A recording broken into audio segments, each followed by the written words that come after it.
আগামীকাল বাংলাদেশের সাথে ওয়েস্ট ইন্ডিজের প্রথম টি-20 সিরিজ শুরু হবে।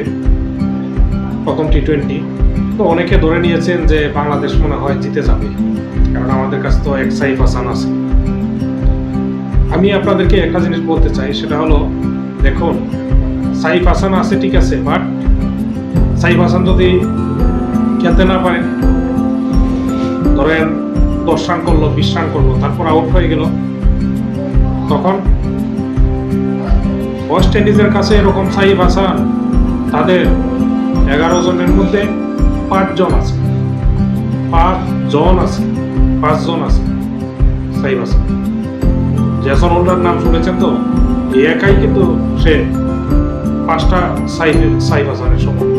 একটা জেসন হোল্ডার মারাত্মক, হঠাৎ যে 6 মারা শুরু করে, মানে বলতে বুঝতেই পারবেন না, বলে 6 শুরু।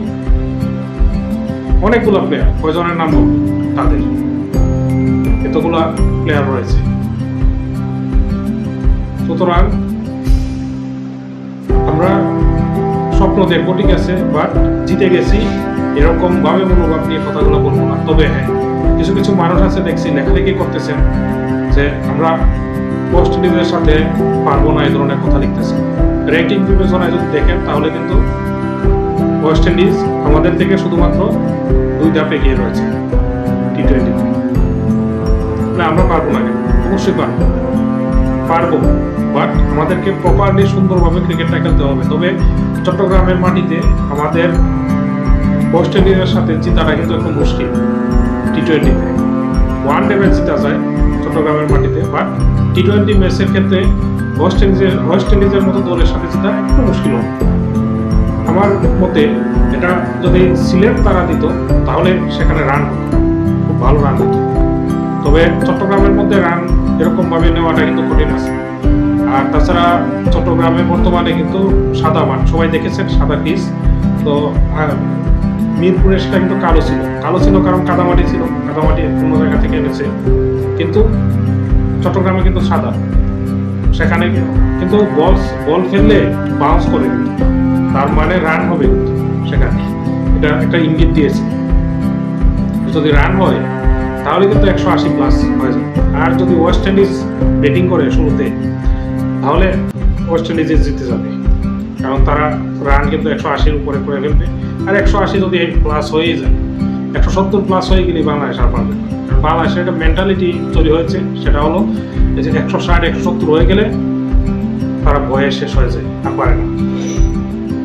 তো আমি শুধুমাত্র আপনাদের সবাইকে এটুকু বলতে চাই, ক্লিয়ার দিতে চাই যে বাংলাদেশ পারবে, বাট অতি উৎসাহী কোনো প্লেয়ারদেরকে সাপোর্ট করবেন। সাপোর্ট অবশ্যই করবেন, বাট অতি উৎসাহী করবেন।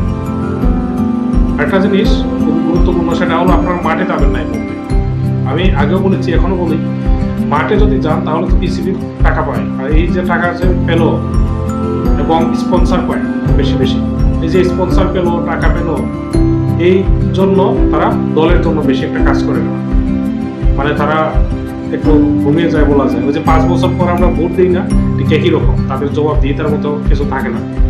মানুষ আসছে যাচ্ছে, স্পন্সর পাচ্ছে, টাকা পাচ্ছে, কোটি টাকা, সমস্যা কি? যখন বন্ধ করে দিবেন কিছুদিন, তখন দেখবেন আবার তারা খুলে দিবে, একই রকম। আশা করি ব্যাপারটা বুঝতে পেরেছেন। ভালো থাকুন, সুস্থ থাকুন। নিয়মিত আমি এখানে ভিডিও করব এবং রিভিউ দিব, এই জন্য সবাই আমার চ্যানেলটিকে সবাই সাবস্ক্রাইব করবেন, পাশে থাকা বেল আইকনে ক্লিক করে রাখবেন যেন নিয়মিত ভিডিও পান, এবং ভিডিওটা লাইক করে দিবেন। টিকটক অথবা ফেসবুকে দেখলে ফলো দিয়ে দিন। আসসালামু আলাইকুম।